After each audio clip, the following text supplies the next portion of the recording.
Olá, meu nome é Alan Leon. Estamos aqui para outra aula na disciplina de Organização, Sistemas e Métodos. Nessa aula, nós vamos estudar uma ferramenta que te permite analisar o processo. Mais especificamente, essa ferramenta vai te permitir descrever corretamente todas as etapas de um processo. A ferramenta que a gente está falando são fluxogramas. A pergunta é, o que são fluxogramas? Fluxogramas ou o fluxograma é a representação gráfica que apresenta a sequência de um trabalho de forma analítica, caracterizando as operações, os responsáveis e as unidades organizacionais envolvidas dentro desse processo. Então, nada mais é do que uma representação gráfica do processo. Como a gente vai apresentar um processo, como a gente vai colocar esse processo dentro do relatório? A gente utiliza um fluxograma. Como a gente vai estudar esse processo posteriormente, de que forma a gente vai propor análise através da alteração do fluxograma. Então, qual é o porquê e quando que a gente usa o fluxograma? Primeiro, quando a gente quer entender um processo e identificar uma oportunidade de melhoria. Então a gente pega e faz um fluxograma da situação atual. Como está o meu processo hoje? A gente desenha um fluxograma, consegue fazer uma análise de pontos críticos e definir qual seria o estado desejado ou como seria o fluxograma ideal do meu processo. A segunda parte é facilitar a comunicação entre as pessoas envolvidas no mesmo processo. Se a gente tem o processo no fluxograma com etapas bem definidas, a gente consegue, entre as pessoas de uma etapa ou da segunda etapa, entender quais etapas estão diretamente correlacionadas ou qual etapa é interdependente de uma etapa, qual etapa é cliente da etapa anterior, qual etapa fornece o produto que é extremamente importante por uma outra etapa que pode ser o ponto crítico de um determinado processo. E também disseminar informações sobre o processo. A melhor forma da gente explicar um processo e entender um processo complexo é diante de um fluxograma. Também conhecer as atividades críticas desse processo. Quando a gente esmiuça, nós conseguimos analisar cada etapa e apontar, falar assim, olha, essa etapa ela pode ser crítica, essa etapa ela pode estar relacionada a uma ineficiência da máquina, a uma ineficiência da mão de obra, talvez ineficiência no fornecimento externo de um serviço. Diante do fluxograma a gente consegue identificar de uma maneira visual essas questões. Também documentar um processo para análise futura, adequação, diante da necessidade de adequação à norma e certificação. Toda vez que um processo ele vai passar por um processo de certificação, uma certificação de ISO, uma outra certificação, eles pedem o fluxograma do processo, ou seja, o desenho desse processo detalhado para que possa ser analisado, identificado todas as etapas e todas as correlações desse processo. E por último, esclarecer sobre o funcionamento para outros colaboradores. Que forma melhor da gente explicar para um funcionário como funciona um processo, se não através de um fluxograma. Por quê? Porque nesse fluxograma vai estar o encadeamento ideal das etapas e o funcionário ele vai conseguir entender toda a dependência de cada uma dessas etapas sem que ele necessariamente precise ver o processo produtivo.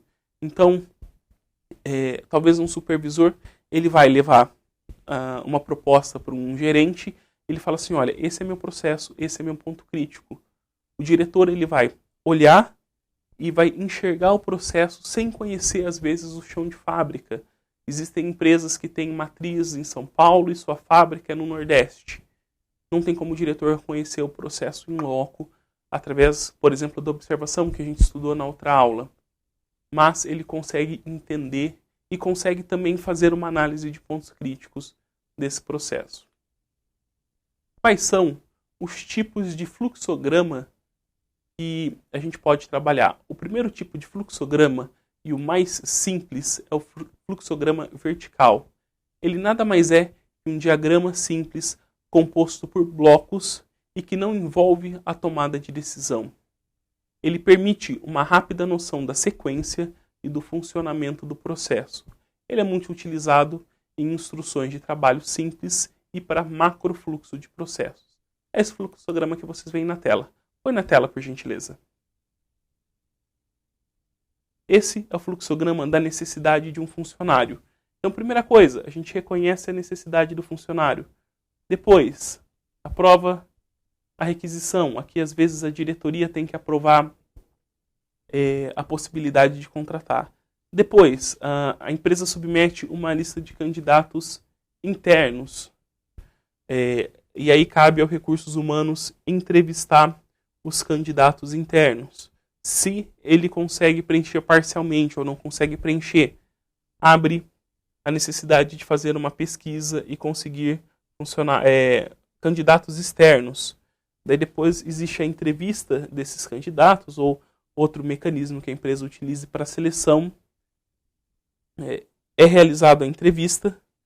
A gente classifica os candidatos entre, olha, esse é o primeiro que tem melhor possibilidade de preencher o cargo, esse é o segundo, esse é o terceiro, e aí a gente consegue ofertar o emprego ou ofertar a vaga para esse funcionário. Nessa descrição simples, você consegue entender como é o processo. Talvez se você fosse dos recursos humanos e você entende que essa daqui é a sua função, você sabe que você tem que esperar uma demanda anterior, talvez da diretoria, e que a próxima função que você tem que fazer é colocar para uma pesquisa externa, talvez enviar as vagas para uma agência de emprego ou uma agência de recrutamento. Ele é um processo simples. Aqui a gente não abarcou todas as possibilidades. Por exemplo, e se fossem preenchidas todas as vagas? Será que seria necessário a contratação de pesquisa externa? Se fossem preenchidas todas as vagas, seriam necessários procurar funcionários externos? Não.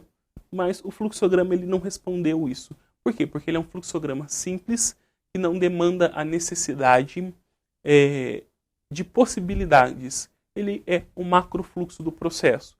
Aqui explica o macro. Depois, talvez cada uma dessas etapas também poderiam ser feitas, ser desmiuçadas as etapas de cada uma dessas etapas. Então seriam os fluxogramas dos microfluxos. Esse seria o macrofluxo, depois um fluxo menor. E cada um vai num nível de detalhamento. Então, ou talvez cada seção ou cada departamento que fosse fazer uma etapa poderia ter o seu fluxo independente dentro desse fluxo maior.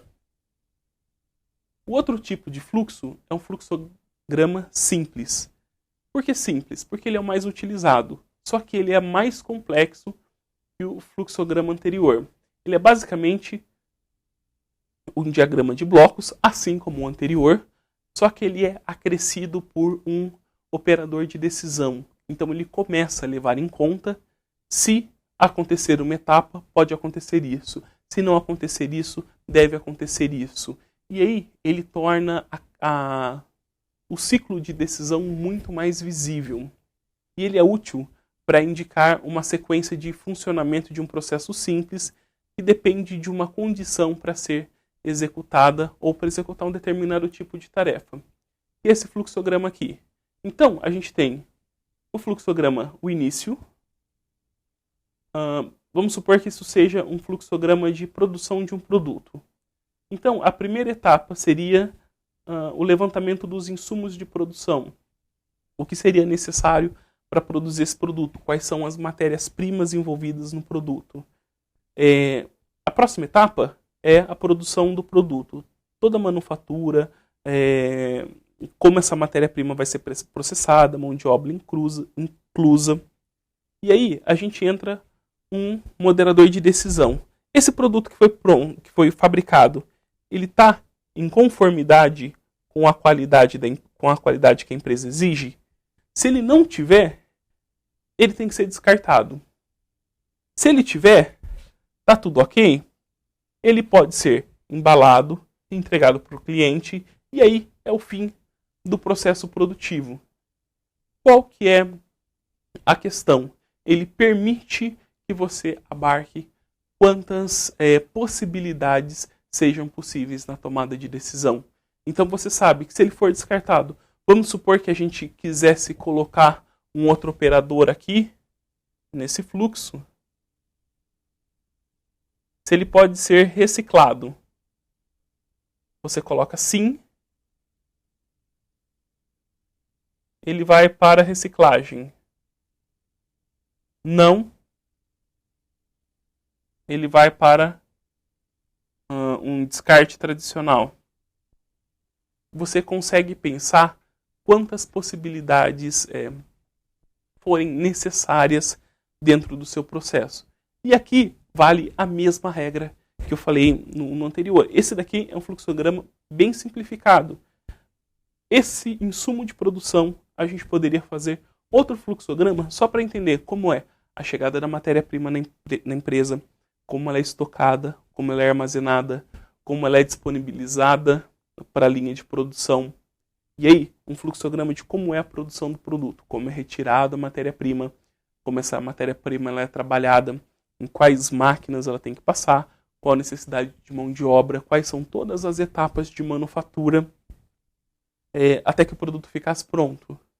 E aí, na embalagem, se ele tem que ser embalado primeiro individualmente, depois em caixas, se ele é disponibilizado para transportadora ou não.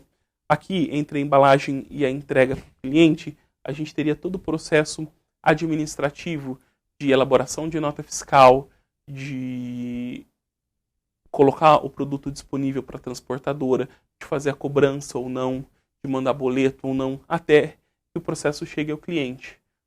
Em qual nível de fluxograma você tem que trabalhar? Depende do nível de decisão que você tem que tomar.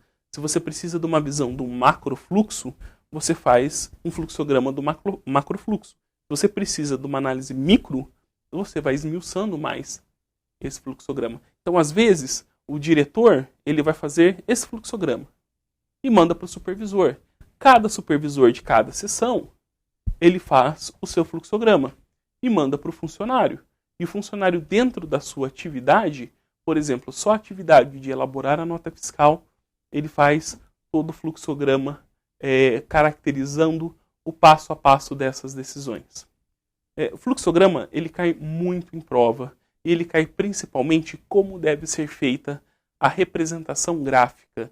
Então, a gente tem um padrão para a elaboração de cada fluxograma. Não pode ser feito qualquer figura. Por exemplo, eu não poderia utilizar só bolinha aqui ou só quadrado. Diferente do fluxograma anterior, que a figura que você vai utilizar não importa.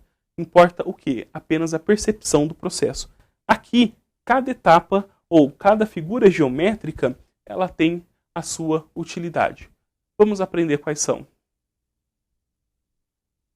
Essa primeira, ela caracteriza o início ou fim de cada processo. Ou seja, aonde começa o processo. Se a gente voltar aqui, ó, o início e o fim, eles são representados pela mesma figura geométrica. A segunda figura é a atividade a ser executada. Cada atividade executada, ou seja, quando você olha e você vê o retângulo, você sabe que lá vai ter que ser realizado uma etapa do processo e que essa etapa ela vai ter que ser realizada não de forma manual, mas sim que ela vai ter que ser manufaturada, ou seja, tem uma atividade relacionada. Quando a gente tem o losango que ele é cortado aqui, ó, ele quer dizer que este é um processo pré-definido.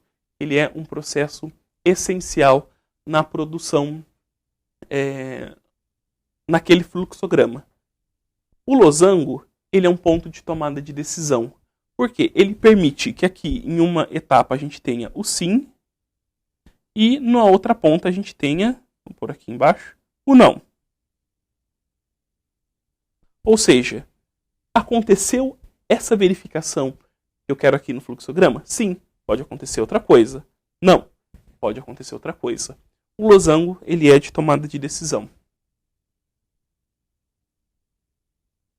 A seta, ela indica a direção do fluxo. Ou seja, primeiro para esse, depois para esse, depois para esse. Esse símbolo aqui, ó, ele é um símbolo, é um retângulo com uma curva, é quando o processo ele gera um documento ou um relatório. Não quer dizer quando o processo é, por exemplo, um processo administrativo que você trabalha com um documento, ele deve ser caracterizado como um retângulo tradicional. Só se no processo for gerado um documento, ou tiver que ser gerado um documento, é que a gente vai vai utilizar esse símbolo. Como, por exemplo, vendi. Eu entrego o produto e eu gero a nota fiscal. A gente utilizaria esse símbolo. Esse símbolo é quando há necessidade de espera ou atraso no fluxograma. Às vezes, num processo produtivo, a gente tem que produzir uma quantidade X até poder transportar num lote de 200 peças. Então, a gente desenha no fluxograma e fala que essa etapa ela tem processo de espera até que alcance uma produção X para poder ser transportada para a próxima etapa do processo. E esse daqui, essa bolinha, é um conector. É quando um processo ele não cabe dentro de uma página, você utiliza o conector, coloca o número aqui 1, por exemplo, na página de baixo, você faz outro conector com o número 1 e entende-se que é a continuação daquele processo. A pessoa sabe que o processo vai continuar em outras páginas. Às vezes o processo ele não é tão simples, como a gente mostrou no anterior, ele tem diversas etapas e ele é esmiuçado o quanto for necessário para análise, para que você entenda os pontos críticos daquele processo. O último, ele é o fluxograma vertical. Ele é um fluxograma onde a folha ela é pré-impressa e a gente conhece ele como diagrama de processo. A vantagem dele é que pode se utilizar para qualquer processo. Você não precisa desenhar um processo do zero. Se você está numa empresa, você chega e precisa fazer análise daquele processo ou desenhar naquele momento, você consegue preencher na hora e desenhar aquele fluxograma numa folha padrão. Ele é composto por colunas verticais, onde estão disponíveis simbologias referentes aos tipos de processo, descrição e outras informações referentes à operação. Vamos para um exemplo? Esse é um exemplo de fluxograma vertical. Aqui, a gente considera, por exemplo, 5 etapas, mas esse fluxograma ele poderia ter 20 etapas dentro de uma folha. E ele já vem com a simbologia própria. A bolinha é análise ou operação, transporte, execução, inspeção, arquivo provisório e arquivo definitivo.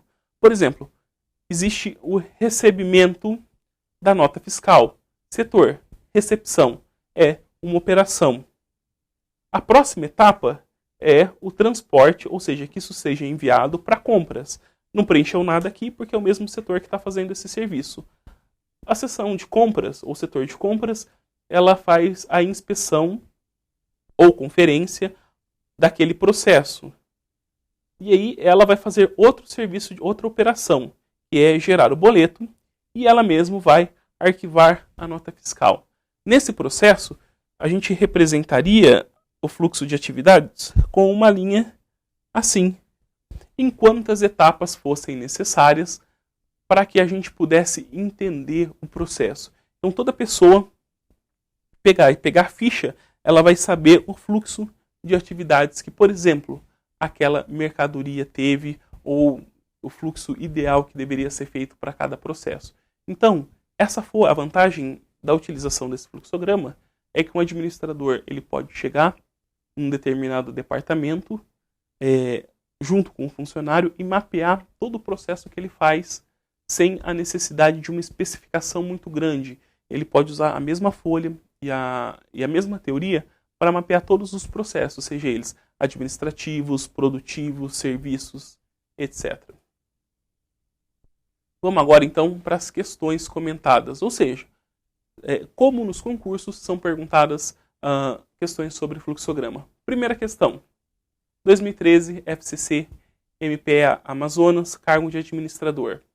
Dentre as vantagens de se utilizar um fluxograma, destaca-se a. Evitar a padronização da representação dos métodos e procedimentos administrativos. Quando a gente vai fazer questões de múltipla escolha como essa, mesmo que a gente não saiba qual é a questão correta, o ideal é que a gente vá eliminando as alternativas que a gente sabe ser incorretas. Geralmente de 5 questões, 2 nós já conseguimos eliminar, uma terceira a gente fica possivelmente, e aí a gente fica só entre 2 para analisar. Caso você precise chutar, aumenta a sua possibilidade de você chutar em 2 ou você chutar, ao invés de você ter que chutar 5. Então vamos fazer essa questão utilizando essa metodologia. Põe na tela, por gentileza. A. Evitar a padronização da representação. A função de um fluxograma é evitar a padronização? Você fala assim, não, é facilitar a padronização. Então você já conseguiria eliminar essa questão. B. Usar convenções e simbologias, tornando necessária a análise de um especialista em métodos administrativos para sua leitura. Errado. O fluxograma, a vantagem dele não é que qualquer pessoa que veja a sua representação gráfica consiga interpretar. Então, não é preciso análise de um especialista para ler um fluxograma. Então, a B, ela também estaria incorreta. C, ser praticamente isenta de erros por representar um sistema fechado. Ela não necessariamente precisa representar um sistema fechado.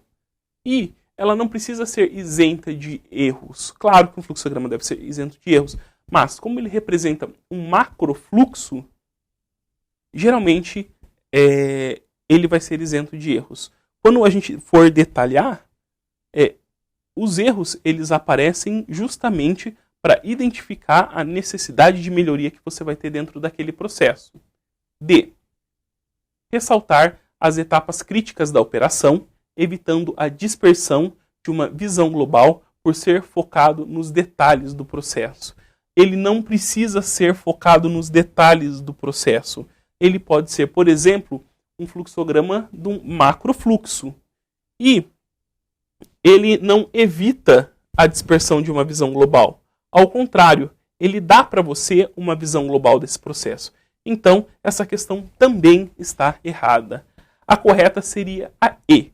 Permitir o rápido entendimento de qualquer alteração proposta nos sistemas existentes por mostrar claramente as modificações introduzidas. A E seria, então, a alternativa correta.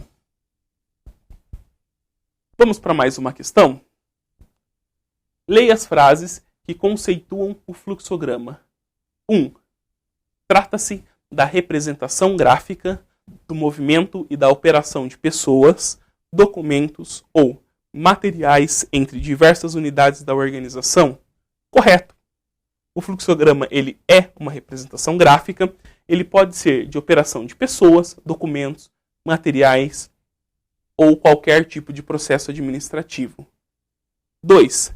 Refere-se a uma representação gráfica formal e estruturada da organização e da sua hierarquia. Essa questão ela está errada. Por quê? Porque o que representa graficamente a estrutura de uma organização não é um fluxograma, é um organograma. Número 3. Representa um importante instrumento para a compreensão e análise do funcionamento dos sistemas. Essa questão estaria correta. Se a gente for para análise, o ideal seria a questão A. Apenas a alternativa 1 e a 3 estão corretas. Bom, nessa aula nós estudamos os fluxogramas, a sua importância, como eles devem ser utilizados.